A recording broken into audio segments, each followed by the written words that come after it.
plan phase. A goal without a plan is just a wish. Like having an ideal house but not having any blueprints or instructions. We always need to have a plan. The plan phase is when you plan all aspects of the module. Start by sorting out the big picture. Answer the questions on the project scoping checklist to decide. Who is the training for? Do they need to be assessed? When is the training needed?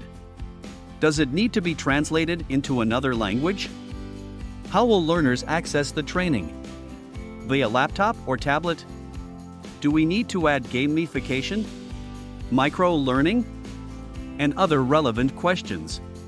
Meet with your subject matter expert and review the learning objectives and decide. What do the learners need to know? What do the learners need to be able to do? How are we going to measure the impact? If necessary, rewrite the learning objectives to meet these criteria. Review all the learning materials used in the classroom. For example, the PowerPoint slides, learner guide and facilitator guide, and ensure content is available for each learning objective. You can also create a learning plan to map the content. Ask the subject matter expert to provide new information for any gaps found. Reinvent. Don't just convert, as some things may not be as effective in an online format.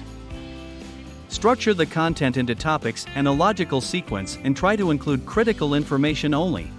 Reduce, don't just repeat, and aim to have module durations no longer than 20 minutes. This will help learners remember the content and stay engaged.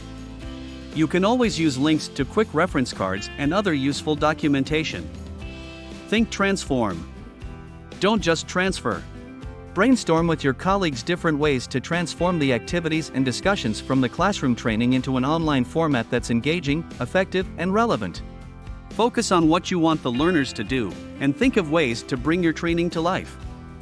These could include case studies, workplace scenarios, interactive graphics, gamification, software simulations, and assessment questions.